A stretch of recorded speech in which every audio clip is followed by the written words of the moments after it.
आज हम कक्षा 12 के नागरिक शास्त्र विषय के समकालीन विश्व राजनीति खंड से चैप्टर 5 समकालीन दक्षिण एशिया के बारे में अध्ययन करेंगे। तो आइए अब हम देखते हैं कि ये दक्षिण एशिया वास्तव में है क्या। तो दरअसल में एशिया महाद्वीप के दक्षिणी क्षेत्र को ही दक्षिण एशिया कहा जाता है। दक्षिण एशियाई क्षेत्र में मुख्य रूप से 8 देश आते हैं। ये हैं भारत, नेपाल, पाकिस्तान, मालदीव, भूटान, श्रीलंका, बांग्लादेश और अफगानिस्तान। यहाँ ये बात ध्यान देने योग्य है कि अफगानिस्तान को इसमें 2007 ईस्वी में शामिल किया गया। अब आइए हम दक्षिण एशिया की विशेषताओं की बात भी कुछ कर लेते हैं। तो इसकी विशेषताओं में हम पहले भौगोलिक विशेषता की अगर हम बात करें तो इस क्षेत्र के उत्तर में विशाल हिमालय की पर्वत श्रृंखला, दक्षिण में हिंद महासागर, पूर्व में बंगाल की खाड़ी और पश्चिम में अरब सागर से घिरा हुआ क्षेत्र है। भौगोलिक विशेषता ही इस क्षेत्र के भाषाई, सामाजिक, सांस्कृतिक अनूठेपन के लिए जिम्मेदार है।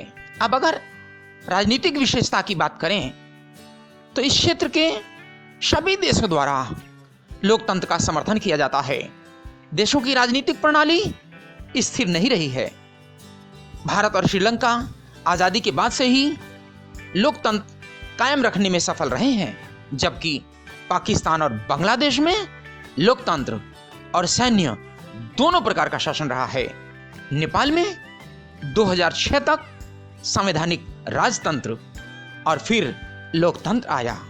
इसी प्रकार मालदीव 1968 तक सल्तनत हुआ करता था, अब यहां पर लोकतंत्र है। दक्षिण एशिया देशों की अगर हम समस्या की बात करें तो इनकी अनेक समस्याएं हैं, जैसे सीमा विवाद, नदी जल विवाद, जातीय संघर्ष, खराब आर्थिक स्थिति, जनता का विद्रोह आदि आदि।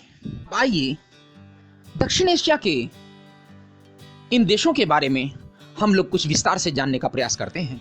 इनमें सबसे पहले हम अपने पड़ोसी देश पाकिस्तान के बारे में बात करते हैं। पाकिस्तान में सेना और लोकतंत्र। पाकिस्तान दरअसल में 1947 में भारत से अलग होकर बना। उनमें एक पूर्वी पाकिस्तान और दूसरा पश्चिमी पाकिस्तान, अर्थात भारत के जो पूरब में था उसे पूर्वी पाकिस्तान और जबकि जो पश्चिम में था उसे पश्चिमी पाकिस्तान कहा गया। आजादी के बाद अय्यूब खान ने पाकिस्तान में सैन्य शासन व्यवस्था स्थापित किया। जनता की नाराजगी की वजह से जनरल याहिया खान ने अय्यूब खान का तख्ता पलट किया और खुद शासन में आ गया। 1971 में बांग्लादेश संकट के बाद पाकिस्तान में जुल्फिकार अली भुट्टो के नेतृत्व में लोकतांत्रिक सरकार बनी। यह सरकार 1977 तक चली। उसके बाद जियाउल हक ने सरकार का तख्ता पलट किया और फिर से पाकिस्तान में सैन्य शासन आया। 1982 के बाद पाकिस्तान में लोकतंत्र के समर्थन में आंदोलन होने लगे और 1988 में बेनजीर भुट्टो के नेतृत्व में एक बार फिर लोकतांत्रिक सरकार बनी। इस प्रकार निर्वाचित लोकतंत्र की यह अवस्था 1999 तक कायम रही। 1999 में एक बार फिर सेना ने दखल दिया और जनरल परवेज मुशर्रफ ने प्रधानमंत्री नवाज शरीफ को हटा दिया। तो इस प्रकार हम देख सकते हैं कि पाकिस्तान की राजनीति में सबसे पहले जनरल अय्यूब खान आए, उसके बाद जनरल याहिया खान आए, फिर जुल्फिकार अली भुट्टो के नेतृत्व में लोकतांत्रिक सरकार बनी, फिर जियाउल हक आए, सैन्य शासन, और उसके बाद बेनजीर भुट्टो के नेतृत्व में लोकतांत्रिक सरकार, फिर नवाज शरीफ और फिर जनरल परवेज मुशर्रफ आए। 2001 में परवेज मुशर्रफ ने अपना निर्वाचन राष्ट्रपति के रूप में कराया। अब 2008 से पाकिस्तान में लोकतांत्रिक तरीके से चुने गए नेता शासन कर रहे हैं। अब पाकिस्तान में लोकतंत्र स्थापित क्यों नहीं हो सका? अगर इसकी हम बात करें तो इसके कई कारण हैं, जैसे नंबर 1, धर्मगुरुओं, सेना और भूस्वामियों का दबदबा होना। इसी प्रकार भारत के नाम पर डराकर सेना का शासन में आ जाना। इसके अलावा भ्रष्ट राजनीतिक दल, इसके अलावा अन्य देशों द्वारा अपने फायदे के लिए सैन्य शासन का समर्थन करना। इसके साथ ही साथ ज्यादातर संगठनों द्वारा भी सैन्य शासन का समर्थन किया जाता है। अब इसके बाद आइए अब हम दूसरे देश बांग्लादेश अर्थात बांग्लादेश में लोकतंत्र के बारे में कुछ जानकारी कर लेते हैं। दरअसल 1947 में भारत से अलग होकर जो पूर्वी पाकिस्तान और पश्चिमी पाकिस्तान बने थे, उनमें से पूर्वी पाकिस्तान ही 1971 के बाद बांग्लादेश बना। दरअसल हुआ यह कि पूर्वी पाकिस्तान में बंगाली भाषा बोलने वाले लोग ज्यादा थे और आज़ादी के बाद से ही पश्चिमी पाकिस्तान ने पूर्वी पाकिस्तान के लोगों पर उर्दू भाषा लादने की कोशिश की, जिसका पूर्वी पाकिस्तान के लोगों द्वारा विरोध किया जाने लगा। पूर्वी पाकिस्तान के लोगों ने बंगाली संस्कृति के ऊपर हो रहे बुरे व्यवहार का विरोध करना शुरू कर दिया। पश्चिमी पाकिस्तान के खिलाफ पूर्वी पाकिस्तान में आंदोलन होने लगे और इन आंदोलनों का नेतृत्व शेख मुजीबुर रहमान ने किया। 1970 में हुए चुनाव में शेख मुजीबुर रहमान की पार्टी आवामी लीग को पूर्वी पाकिस्तान की सभी सीटों पर जीत मिली, पर पश्चिमी पाकिस्तान की सरकार द्वारा इसे नहीं माना गया और शेख मुजीबुर रहमान को गिरफ्तार कर लिया गया। अब पूर्वी पाकिस्तान में हो रहे आंदोलनों को दबाने के लिए याहिया खान, जो कि पाकिस्तान के शासक थे, उन्होंने सेना भेजा, जिससे हजारों आंदोलनकारी सेना के हाथों मारे गए। यही घटनाएं पूर्वी पाकिस्तान की आजादी के लिए जिम्मेदार हुई। दरअसल देश में ऐसी स्थिति होने की वजह से हजारों लोग भागकर भारत आने लगे। यह सब देखते हुए भारत ने पूर्वी पाकिस्तान की आजादी की मांग का समर्थन शुरू कर दिया और पूर्वी पाकिस्तान को आर्थिक एवं सैन्य सहायता देने लगा। इस मदद की वजह से पश्चिमी पाकिस्तान को बुरा लगा और पश्चिमी पाकिस्तान और भारत के बीच 1971 में युद्ध छिड़ गया। इस युद्ध में भारत की जीत हुई। पूर्वी पाकिस्तान आजाद होकर एक नया देश बांग्लादेश बन गया।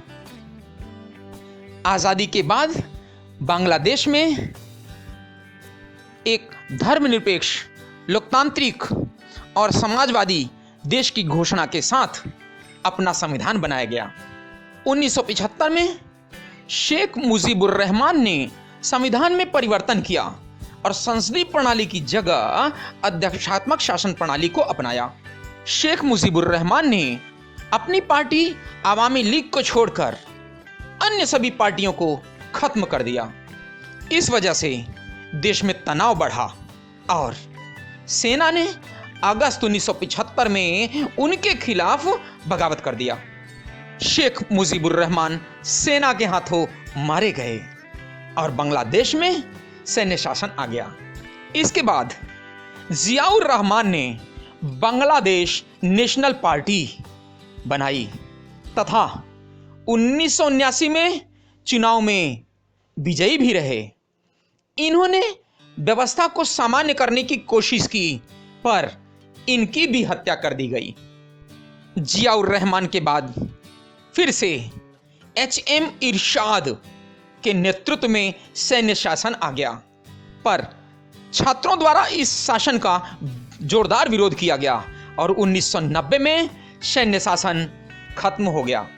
इसके बाद लोकतंत्र की स्थापना की गई और 1991 के बाद से बांग्लादेश में लोकतंत्र है। अब आइए हम नेपाल के बारे में बात करते हैं। नेपाल में राजतंत्र और लोकतंत्र। अगर हम नेपाल के अतीत की बात करें तो नेपाल अतीत में एक हिंदू राष्ट्र था और लंबे समय तक यहां संवैधानिक राजतंत्र रहा। इसी दौर में नेपाल की राजनीतिक पार्टियां और जनता लोकतंत्र की मांग करते रहे, पर सेना का प्रयोग करके राजा ने इन आंदोलनों को दबा दिया। नेपाल की जनता ने अपनी कोशिशें जारी रखी और 1990 में राजा ने लोकतांत्रिक संविधान की बात मान ली। किंतु 1990 से ही नेपाल में माओवादियों का भी प्रभाव बढ़ा और माओवादियों तथा राजा की सेना के बीच संघर्ष होने लगा और इसी संघर्ष में लोकतंत्र के लिए आंदोलन कर रहे लोग भी शामिल हो गए। इस तरह से नेपाल में एक त्रिकोणीय संघर्ष शुरू हो गया। यह संघर्ष लंबे समय तक चलता रहा। 2002 में राजा द्वारा संसद को भंग कर दिया गया और सरकार को गिरा दिया गया। इसके विरोध में फिर से देशव्यापी लोकतंत्र समर्थक प्रदर्शन हुए और इस बार राजा ज्ञानेंद्र को झुकना पड़ा और 2006 में बाध्य होकर संसद को बहाल करना पड़ा, जिसे 2002 में भंग कर दिया गया था। 2008 में नेपाल राजतंत्र को खत्म करने के बाद लोकतांत्रिक गणराज्य बन गया तथा 2015 में नेपाल ने अपना नया संविधान अपनाया। अब आइए हम अगले देश श्रीलंका की बात करते हैं। श्रीलंका में जातीय संघर्ष और लोकतंत्र। दरअसल श्रीलंका 1948 में ब्रिटिश शासन से आजाद हुआ और आजादी के बाद से ही यहां पर लोकतंत्र कायम है। श्रीलंका की मुख्य समस्या यहां का जातीय विवाद है। यहां मुख्य रूप से दो जातियां निवास करती हैं, एक तमिल, दूसरी सिंहली। तमिल अर्थात जो भारत से जाकर श्रीलंका में बस गईं और सिंहली यह वास्तव में श्रीलंका के मूल निवासी हैं। इनके बीच अगर हम संघर्ष के कारणों की बात करें तो श्रीलंका के मूल निवासी यानी सिंहली यह मानते हैं कि श्रीलंका पर उनका अधिकार है और तमिलों को किसी भी तरह की रियायत नहीं दी जानी चाहिए। इस सोच की वजह से तमिलों को श्रीलंका की राजनीति में बराबर हिस्सा नहीं मिला, जिसकी वजह से उन्हें कई मुश्किलों का सामना करना पड़ा। इन सब समस्याओं और भेदभाव की वजह से तमिलों ने लिट्टे LITE अर्थात liberation tigers of Tamil Eelam नाम से अपना एक संगठन बनाया और अपनी मांगे पूरी करवाने के लिए आक्रमण का तरीका अपनाया। अब तमिलों की मांगों की अगर बात करें तो लिट्टे ने कहा कि श्रीलंका के एक क्षेत्र को अलग देश बनाया जाए जो कि तमिलों के लिए होना चाहिए।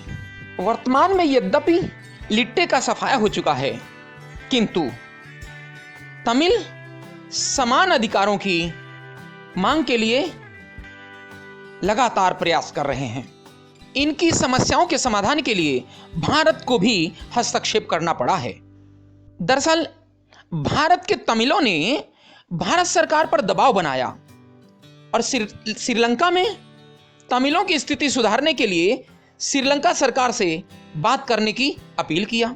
भारत सरकार ने श्रीलंका की सरकार से बात करने की कोशिश की और 1987 में स्थिति को सुधारने के लिए शांति सेना भेजी, किंतु यह शांति सेना लिट्टे के साथ संघर्ष में फंस गई और श्रीलंका के लोगों ने भी इस सेना का विरोध किया।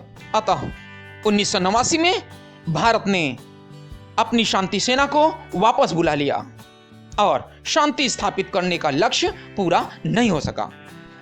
आइए इसी क्रम में हम अगले देश मालदीव की बात कर लेते हैं। तो दरअसल 1965 तक मालदीव ब्रिटिश सरकार के अधीन रहा और 1965 में मालदीव को ब्रिटिश शासन से जब आज़ादी मिली तो राजा मोहम्मद फरीद दीदी के अधीन यह एक सल्तनत बन गया।